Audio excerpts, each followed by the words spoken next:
Welcome to a deep dive into the heart of business culture in the United States Virgin Islands. Today we explore the pivotal connection between customer centricity and business success in this dynamic market.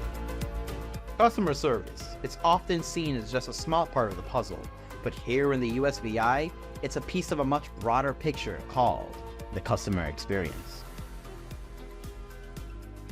Customer service involves the assistance and support a business provides its customers throughout their journey.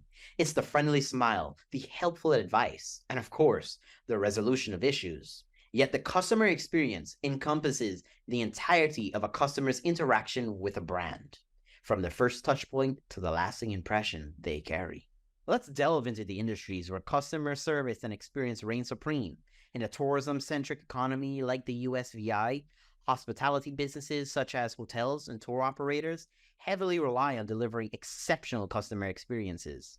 The warmth of a welcome at a local hotel or personalized attention during an island excursion significantly shapes a visitor's perception.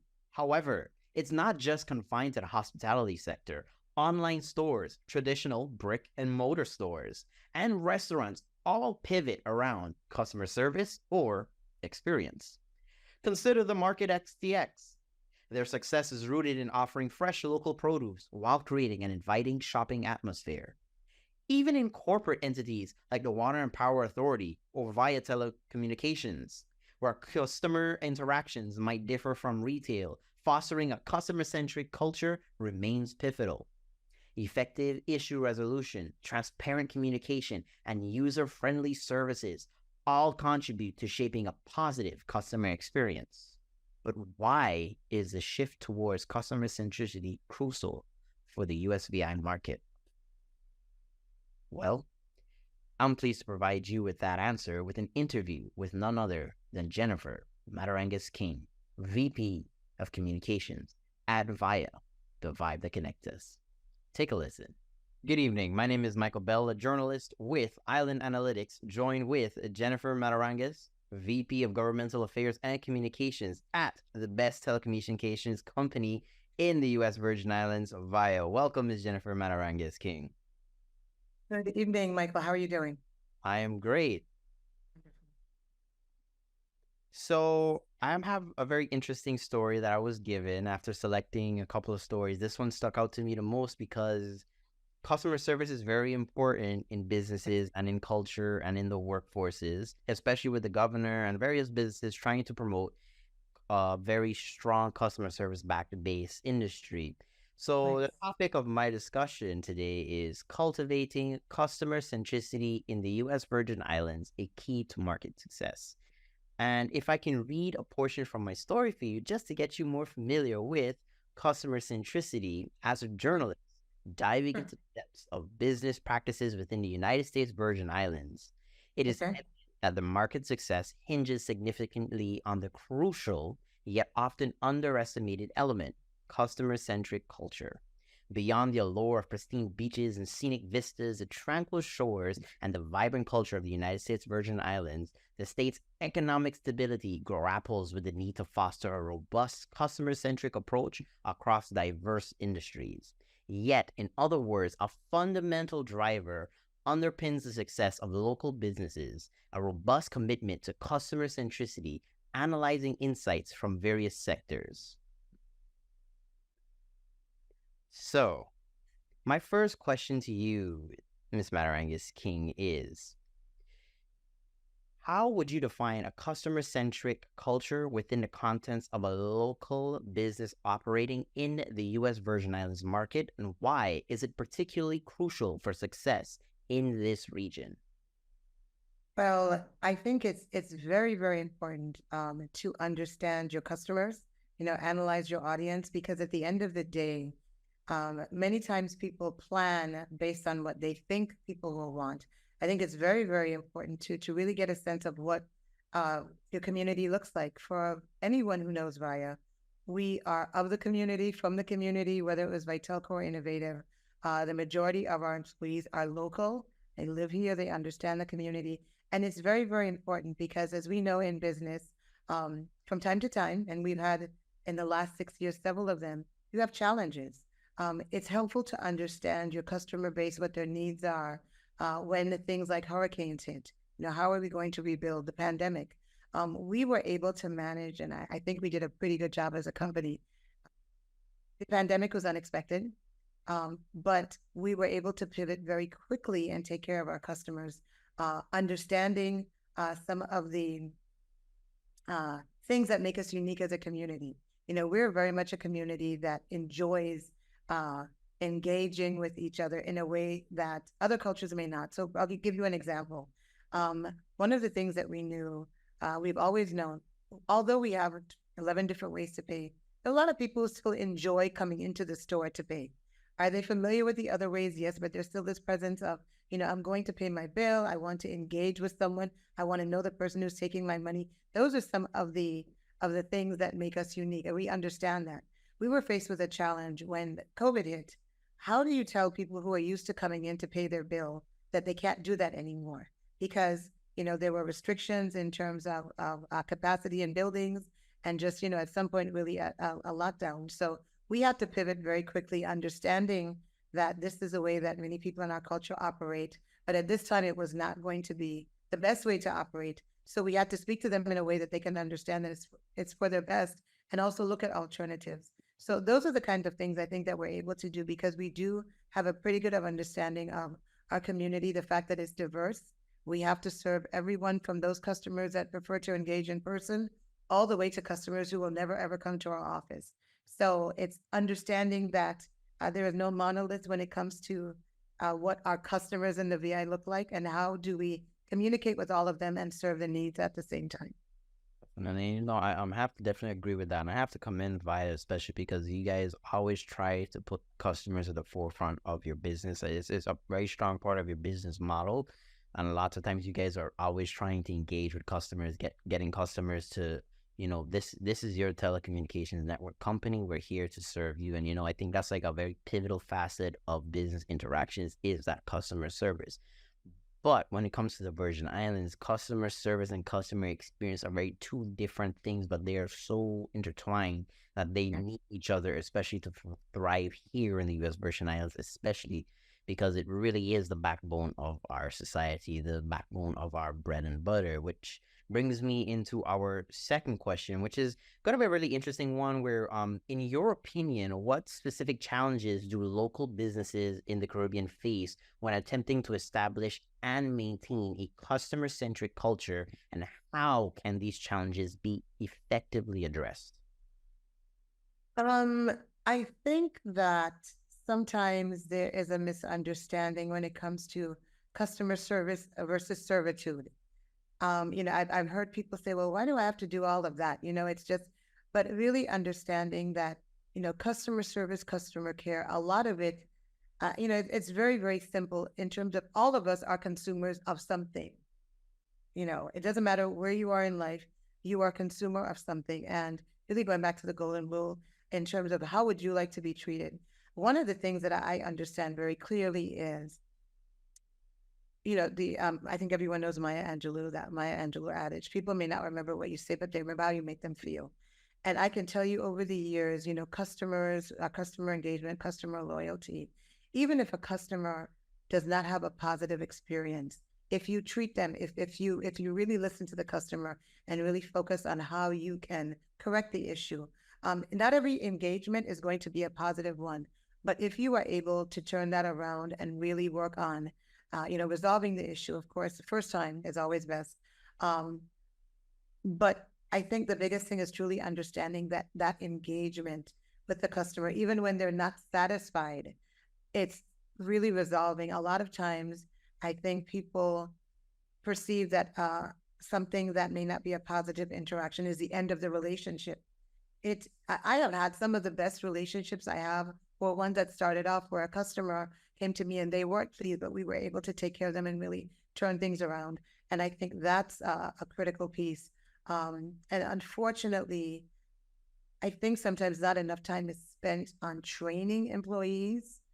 You can't just, it doesn't matter what the job is, whether it's specifically a customer service job. The other point I think it's important for people to understand when it comes to customer service, and my CEO says this all the time, We're all in the business of customer service at Viya. They're the people who have the title of customer care rep or retail sales. But at the end of the day, even the back office group, even whether you're in accounting or PR or marketing, at the end of the day, we're all serving the customer. And I think that's a major, major piece that may be missing from some organizations, where it's not just the frontline people who are customer care. We are all serving the customer in everything that we do, and that's important. And really establishing a culture where everyone understands customer service is not just for the person answering the phone or the person in the front line.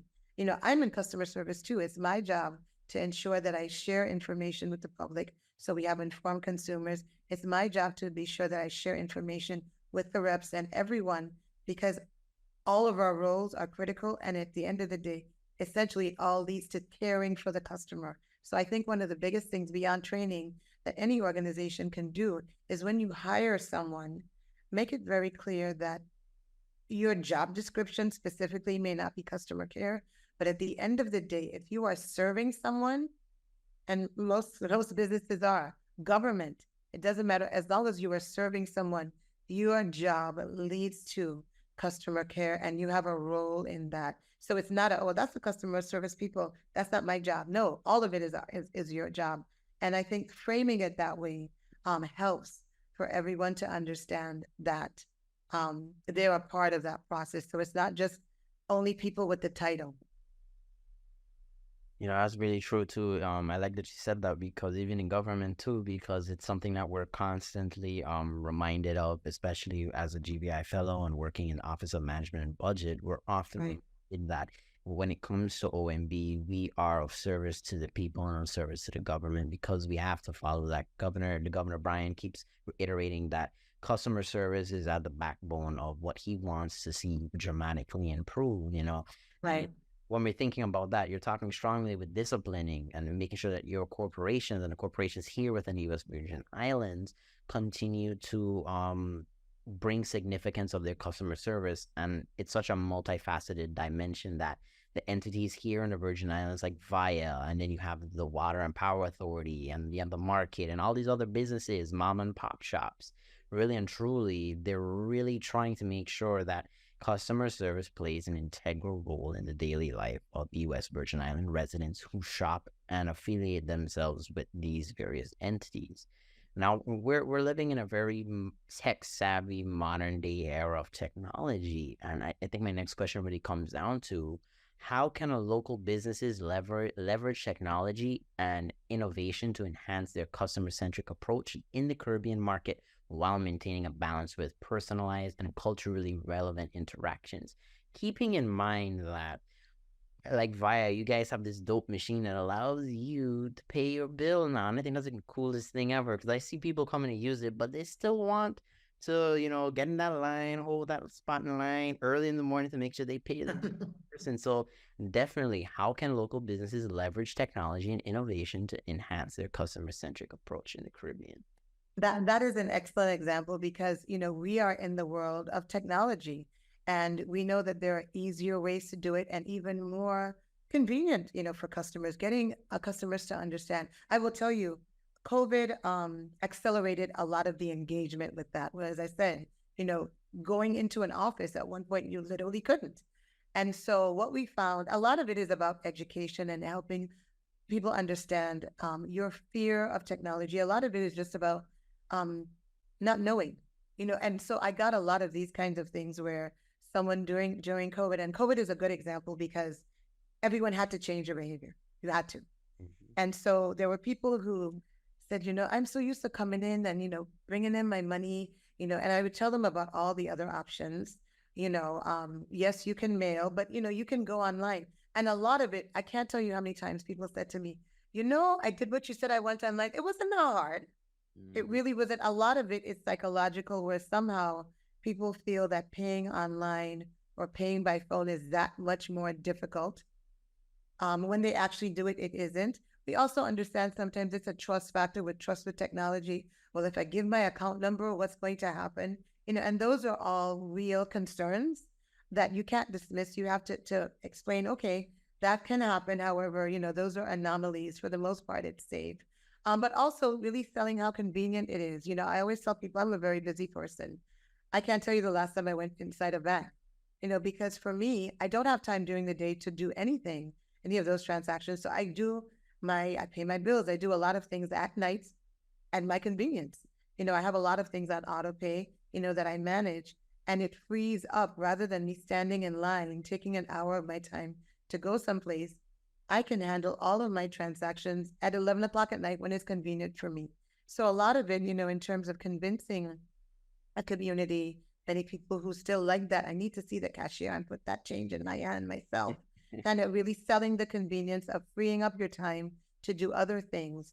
But also understanding that you are still going to have some people who still are like, okay, you can't, I still need to do that. So, one of the things I encourage people, instead of coming into the office, if you're paying multiple bills, reminding people that if you insist on standing in a line, you can go to the bank and pay all of your bills. You can pay WAPA and Viya. And if you still want to have that interaction, but more and more we are offering the kiosks and places where you don't need to run into the office between 8 and 5.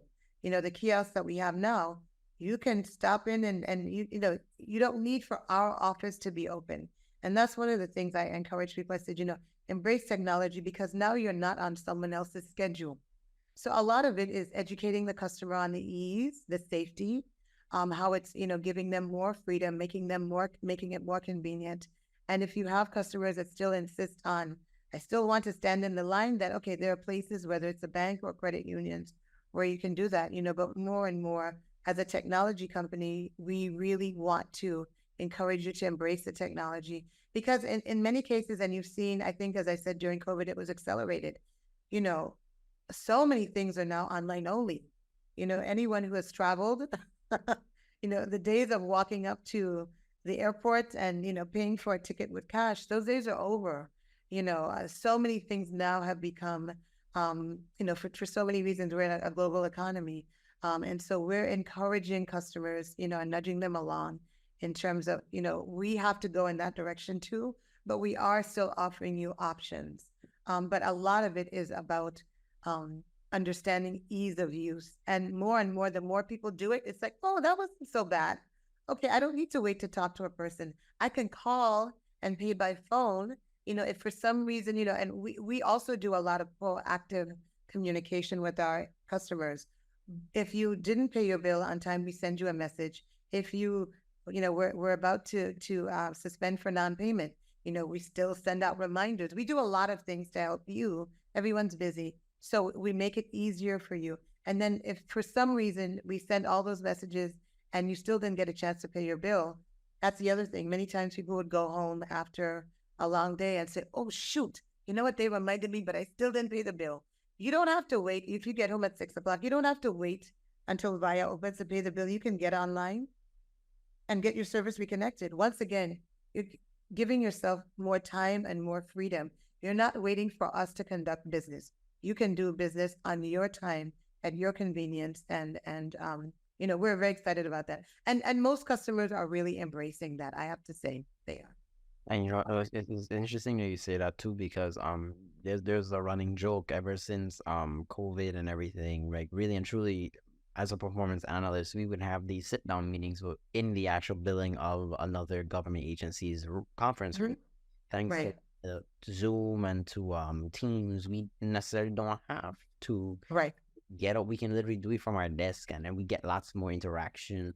But I think it's very hard to get things to change in a version analyst, to get people to like wise up to technology. But at the same time, Right. we have to take our victories when we can and enjoy Yes. it. And it's interesting that you said that about the customer, but really and truly, what role do you believe that leadership and employee engagement play in fostering a perpetuating of customer-centric culture within local businesses operating in the Caribbean? I think a lot of it goes back to leadership really showing. It's one thing for me to say, oh, pay online. It's another, and we do a lot of engagement with the community. We literally have a community sales team. So you'll see us out in the community. You see us at Human Services. You'll see us at events, and not just the fun events. We're everywhere. And a big part of that engagement is giving people the opportunity to speak with us. Once again, not telling you, come to our office. We're coming to where you are, so we're making it easier.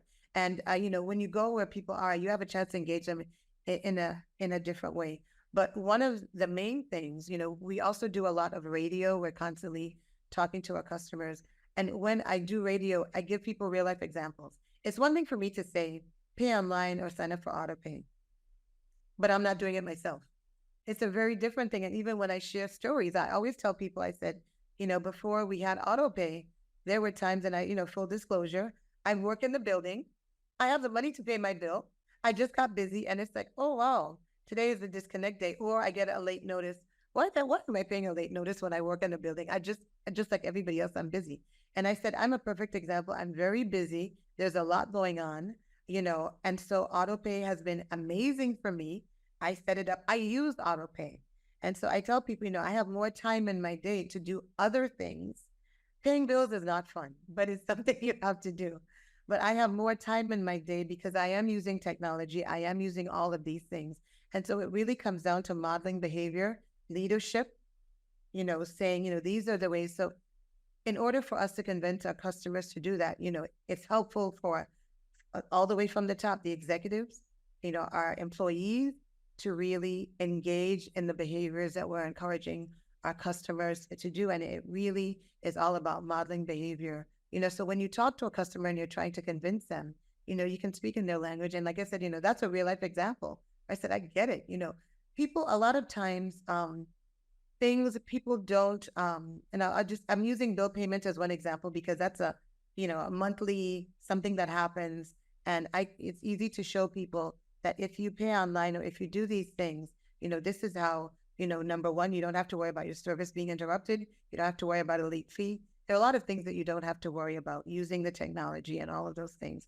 But, it's really about, I think a lot of times, companies roll out new ways of doing things, and it's just, okay, this is a new policy, and there's not a lot of education around what's in it for me, The customers, when you tell them, okay, we have 12 ways to pay, the average person will say, well, I don't care. I just want to use the one way that I was using. But really encouraging them to use the different ways to pay. And customer information, for example, a few years ago, we started taking payments at credit unions because we know a lot of local people, many of the people who come in and stand in line are members of credit unions. When we launched it, we said, here, guess what? You can pay at your favorite credit union. And guess what? Even if you're not a member of that credit union, you can pay. We knew a number of things about our customers. Many of our customers, many locals use credit unions. That's one way instead of using banks. Number one. Number two, credit unions are in their neighborhoods. Mm-hmm. So we're giving you another way to pay. It's closer to you. And guess what? You don't even have to. So that was something that we knew. We still know that there are people who still prefer to walk in. So instead of just the banks that we've had before, we're giving you more options. So we're constantly looking at our customers as we're moving towards technology. And we know some people are going to adapt. We still know there's some people that's going to say, that's nice, I'm not doing that. Okay, well, let's look at how we can make the payment process easier for you so you don't have to come out to Tutu to make that payment. You can go to St. Thomas Federal Credit Union. You can go to Frederickstead Credit Union. You don't have to come up to Sunny's. If you still insist in walking in someplace, we're bringing it a closer location to your neighborhood. So those are some of the things. But once again, it's a conversation. It's employees understanding why are we making these moves to technology, why it's important. It's customers understanding that we're really trying to help you manage your time, make it easier for you. And I think having those conversations help as opposed to just saying, okay, we got online payments, we want you to use it. A lot of it is customer engagement, conversations with your external and internal customers. And I do want to make a point about customer service. A lot of times the conversation is only for the external customer. Understand that your employees are also customers. There's also internal customers. And so that's another thing I think oftentimes I see situations, whether it's government or private sector, on the customer service side. Well, they told us this is a new policy. And so they haven't bought in because they don't know. The internal customer is not clear on what does this policy do? How is it going to help the customer? How is it going to help you? How is it going to help your job? So I think I know we spend a lot of time as we launch a new product or service, or a new way to pay or a new way to engage with the customer, we spend a lot of time explaining it to our team. This is what it's going to mean for you as an internal customer. It's going to free up your time to do other things. This is what it's going to mean for the customer and how we're going to make it easy. But you have to take the time to do that. If you just launch something new and it's not explained properly to the people who will be executing it, it's not explained properly to the customer, it's not going to go anywhere. You have to invest that time. I appreciate that you actually just answered 2 questions. No, really, you did. You really answered my next question, which was really about like working on those strategies that can help local businesses. And you really gave some good ideas on what local businesses can do to keep promoting that cultural centric customer service experience. And I think that's really important, some of the things you mentioned, because I think really that when it comes to the U.S. Virgin Islands, we're in a unique position where we live on very small islands. Everybody knows everybody. The interactions we have are a little bit more meaningful compared to you're living in the United States, and it's almost thousands of people every day you might see in one building for something. Correct. So we're in this area where really the trajectory of the United States Virgin Islands economic success depends on prioritizing customer centricity in the discipline of like hospitality, customer service, customer experiences, really in the allied and unallied sectors. So that convergence really can help flourish our economic hub, which brings me to like our last question. So like, Ms. Matarangas, in your opinion, how can local businesses in the Caribbean maintain long-term sustainability and competitive advantage by embedding a customer-centric culture amidst evolving market trends and changing consumer behavior? So, you're absolutely right. Everything that we do now is global. And so it's a much more competitive environment for everyone, including, businesses are competing for customers in a way that, we haven't had before. 30 years ago, just using our company as example, we were the telephone company, we were a monopoly. This was before social media and before the internet. I mean, so much has changed in terms of what the company looks like. And so knowing that it's a much more competitive environment, you really have to, whether you're a very small company or a very large one, you really have to invest in, at the end of the day, you can have the most amazing product. But if you do not ensure that the people who are servicing, the customer, and I've seen it time and time again. I have seen restaurants that have the most amazing food. The food is amazing, but the service is horrible and they don't make it. Conversely, I've seen restaurants that had food that was okay, but guess what? The staff was incredible. They made you feel special from the minute you walked in the door.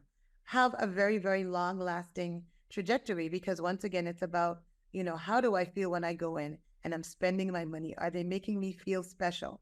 I have so many examples of places that I will be a customer until the wheels fall off because of the way that they make me feel when I walk in. They make me feel special. Very, very important as a customer, and it's sometimes the little things, remembering my name, remembering my special dish, or, those are the kinds of things, and it's across every business. Once again, I think a lot of times we focus on the obvious customer service, hospitality, via customer care. It's more than that. It's when I run into a customer who, once again, my title, you said what my title was, but as far as I'm concerned, I'm customer service. When I go into the grocery store, someone comes over, I have a question about my bill. I don't say, oh, call the office. I say, okay, let me see how I can help you. And I do my best to help. And if there's more that needs to be done, we'll follow up. But it's just embracing. They appreciate that. They appreciate that I'm taking the time to try, because many times I can help them. Okay, you know what? This is why. Okay, you know what? You see this? This was last month's bill, and this is why you got a late fee. All of those kinds of things, taking the time. But it's really understanding whatever product and service that you're selling, you have to ensure that the people who are working for you as a leader, they understand you. Because sometimes too, you have situations where you have a leader like this person, they own a business, they are just the best at customer care, but they're not always going to be in the store. So you have someone that you're like, oh, I'm going to go give Jennifer my business today. I really like her. I like what she's doing. But then they turn up and Jennifer's employee, what Jennifer's mission and the mission of the company and her customer care focused attitude is not translated to her staff. So then you go in and you're like, wow, this is different. Those are some of the things I think a lot of times people focus on. Okay, I'm going to bring in a lot of people because people know me and people like me. And they may not spend the time to make sure that the way that you operate, that is passed on, your staff understands. And sometimes I've talked to people who have had to, they've had challenges finding people who operate the way that they expect, because they understand it makes no sense for the owner of the company to be a great leader, to be customer focused, but then the person who is at the store, at the location, the person who's on the phone, everything has to translate. And I think the biggest thing is understanding that it's a very competitive world. You really have to focus on taking care of your customer, not just taking someone's money, but making sure that you invest the time so everyone fully understands that at the end of the day, the customer is the reason that our doors are open. It's a very, very simple proposition. And the customers are the reason that our stores are open. People are always watching, as a customer. And so someone may come in and maybe they didn't buy something, but they're watching. Everyone is constantly watching your engagement. And so the way that you treat, maybe someone walked into a store and, you didn't buy anything, but they were pleasant to you. Good morning, good afternoon. And when you left, okay, thank you for coming. Maybe you didn't buy anything that day, but in your mind, you're like, you know what? That young lady was very pleasant, or that young man. And I saw how they treated the other customers. I'm going to go back tomorrow. So I always say, you never know who's watching. Those are the kinds of engagements, because conversely, you have situations where someone comes in, they're not greeted at all. The person is there reading the paper. They're not engaged. Other people who come in aren't treated well. So everyone leaves like, I'm not going to go back. On the other hand, you could have a situation where 4 or 5 people come in. Maybe no one buys everything, but guess what? They were acknowledged. Good morning, good afternoon. How can I help you? And even if everyone left, at least in the back of their mind, they're like, you know what? I'll come back. So it's every interaction is important. Not just when the boss is around. Every interaction is important. Every exchange is important. And, because everyone is watching, the other point I need to make in terms of customer service, I've been talking a lot about people coming in and people engaging, but even as a business, what you're presenting to the public, because 9 out of 10 times before someone even comes in, if you're an entity that's unknown, they're going to go online to see, what do you look like? What do you sound like? What does your whether it's social media, Facebook, are things current? If you haven't had a Facebook post, it's 2023, and your last Facebook post was in 1999. And these are all real situations. What is that saying about you? Are you current? So it's the impression that we make is long before someone decides to fully engage with us. Definitely. I really appreciate that. I really appreciate it, Dr. Mataranga. Miss Mataranga. I have a lot on my mind today, don't I?